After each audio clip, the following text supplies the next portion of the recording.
यूनुस ने अपने top general को पाकिस्तान इसलिए भेजा ताकि वो पाकिस्तान का कबाड़ फाइटर जेट JF-17 आपके त्यारे को गिराया था, खरीद सके। बांग्लादेश अब उस देश के हथियार खरीदने का मन बना रहा है जिससे आजादी वो भीख में मांग रहा था।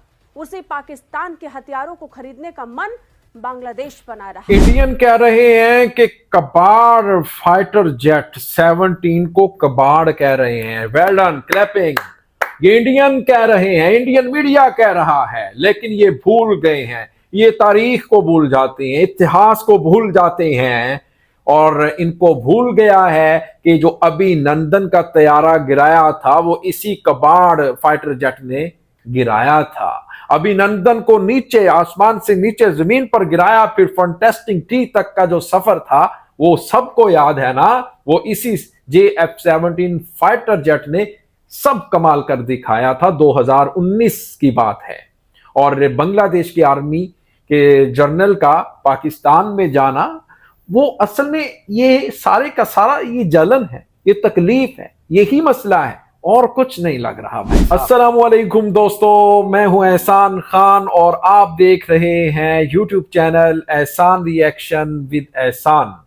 बांग्लादेश के डिफेंस के डेलीगेशन का पाकिस्तान में आना और प्रोफेसर मोहम्मद यूनुस का भेजना, ये इंडियन मीडिया को, इंडियन को, हुकूमत को, आर्मी को बर्दाश्त नहीं हो रहा।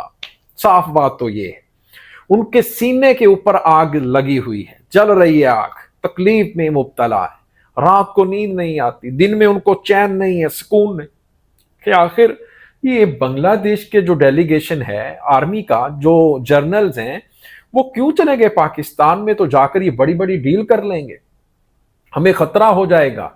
अब कह रहे हैं कि ये कबाड़ फाइटर जेट, फिर इनको भूल जाते हैं ना बेचारे, इनको याद नहीं रहता। मैं याद करवा देता हूं भाई साहब आपको, 2019 में जो कॉन्फ्लिक्ट हुआ इंडिया पाकिस्तान का, तो इस कबाड़ फाइटर जेट ने आपके MiG-21 को नीचे गिरा दिया था, उसको तबाह कर दिया था।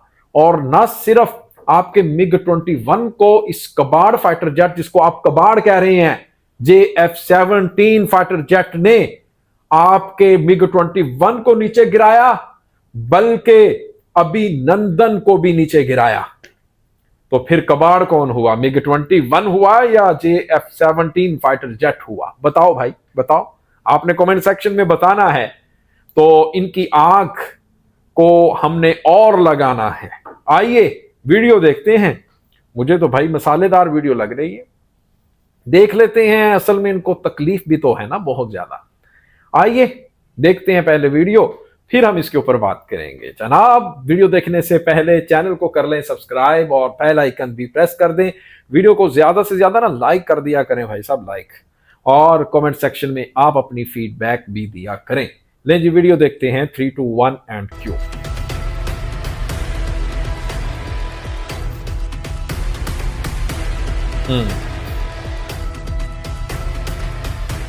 नमस्कार, वंदे भारत, भारत तक देख रहे हैं आप, आपके साथ मैं हूं सांची त्यागी। ठीक। बांग्लादेश के प्रधानमंत्री मोहम्मद यूनुस ने अपने एक सेनाधिकारी को पाकिस्तान सैर सपाटा करने भेजा, सैर सपाटा, अपने पुराने मुल्क की यादों को ताजा करने, बिगड़े रिश्तों को फिर बनाने। ये मसला है असल में। कट्टरपंथी प्रधानमंत्री मौका ढूंढ रहे हैं, मौका ढूंढ। और इसी जी हजूरी में बांग्लादेश के यूनुस के असली इरादे भी सामने आ गए। इरादे अपने रक्षे बेड़े को मजबूत करने के। यूनुस ने अपने टॉप जनरल को पाकिस्तान इसलिए भेजा ताकि वो पाकिस्तान का कबाड़ फाइटर JF-17 थंडर खरीद सके। बांग्लादेश अब उस देश के हथियार खरीदने का मन बना रहा है जिससे आजादी वो भीख में मांग रहा था। लेकिन लगता है कट्टरपंथी यूनुस को सौहार्द और शांति पसंद ही नहीं आती, तभी तो वो आजादी को ताक पर रखकर पाकिस्तान के आगे घुटने टेक रहे हैं। जिस पाकिस्तान को भारत ने बांग्लादेश के सामने घुटने टिकवाए, उसी पाकिस्तान के हथियारों को खरीदने का मन बांग्लादेश बना रहा है। बांग्लादेश के उच्च स्तरीय रक्षा प्रतिनिधि मंडल की पाकिस्तान के वायुसेना प्रमुख से मुलाकात के बाद ये जानकारी सामने आई। बांग्लादेश के आर्म फोर्सेस डिवीजन के प्रिंसिपल स्टाफ अफसर lieutenant general S Kamrul Hasan के नेतृत्व में प्रतिनिधिमंडल ने पाकिस्तान एयरफोर्स चीफ जहीर अहमद बाबर से मुलाकात की। बांग्लादेश के रक्षा प्रतिनिधिमंडल ने मुलाकात के दौरान पाकिस्तान के सैन्य उपकरणों में गहरी दिलचस्पी दिखाई। Pakistani media outlet express Tribune की रिपोर्ट की माने तो बांग्लादेशी रक्षा प्रतिनिधिमंडल ने खास तौर पर पाकिस्तान के JF-17 थंडर लड़ाकू विमान में दिलचस्पी दिखाई है। यह चीन का डिजाइन किया हुआ फाइटर जेट है जिसे पाकिस्तान अपने देश में ही बनाता है। पाकिस्तान ने साल 1999 में अपने सदाबहार दोस्त चीन के साथ मिलकर थंडर को बनाने का प्लान तैयार किया। इसे लेकर डील हुई। चीन पाकिस्तान ने JF-17 को भारत के मिराज 2000 और सुखोई के सामने टक्कर देने के लिए बनाया था। चीन ने पाकिस्तान को ये विमान चिपकाने से पहले जमकर इसकी तारीफ की, लेकिन खुद इसे कभी नहीं अपनाया। यहां तक कि उसने ये दावा किया कि JF-17 को अपनी वायुसेना में वो आने वाले समय में शामिल करेगा, लेकिन इसकी वास्तविकता अलग है। चीन ने वास्तविक रंग दिखाने शुरू कर दी और इसे अपनाया नहीं। खुद पाकिस्तानी वायुसेना ने कबूल किया कि JF-17 का संचालन और रखरखाव लागत बहुत ज्यादा है।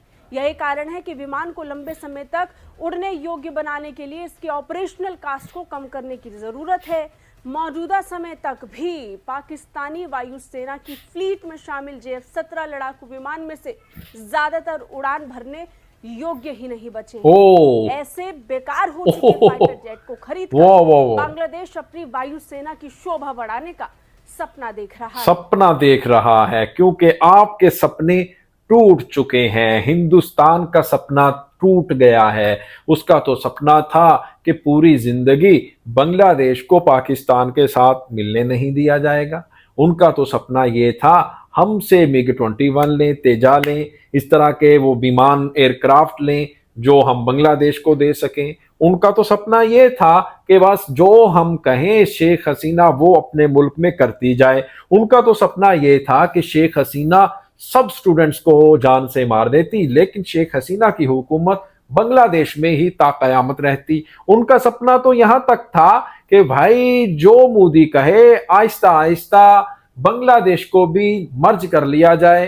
हिंदुस्तान में अखंड भारत, याद है ना अखंड भारत, ये इनके सपने हैं। लिहाजा ये इन सपने सारे के सारे जो सपने हो गए, ये चकनाचूर हो गए और अखंड भारत वाला वो वहीं बहरे हिंद में डूब गया, इंडियन ओशन में गिर गया, वो दफन हो गया। ये अखंड भारत, क्योंकि ये जो कहते थे दो कौमी नजरिया, खलीज बंगाल में हमने उसको दफन कर दिया है, तो आपके अखंड भारत को हमने दफन कर दिया है।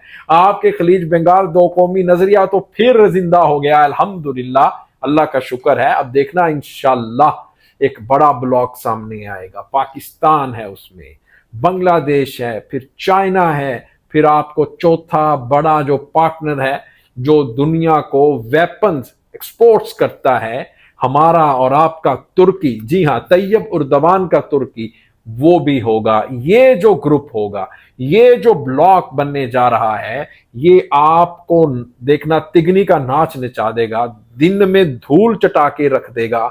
आपको पता चलेगा कि हम अब किसके साथ चल रहे हैं। इतनी जुर्रत नहीं होगी कि इंडिया आंखें खोलकर या आंखों में आंखें डालकर बांग्लादेश के साथ बात कर सके। दोस्तों, आपका क्या कहना है इस वीडियो के बारे में बताइएगा कमेंट सेक्शन में। मिलेंगे आपसे नेक्स्ट वीडियो में। और जाते जाते चैनल को अगर सब्सक्राइब नहीं किया तो कर लें जल्दी से चैनल को सब्सक्राइब और बेल आइकन भी प्रेस कर दें।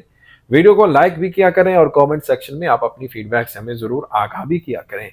नेक्स्ट वीडियो तक अल्लाह हाफिज।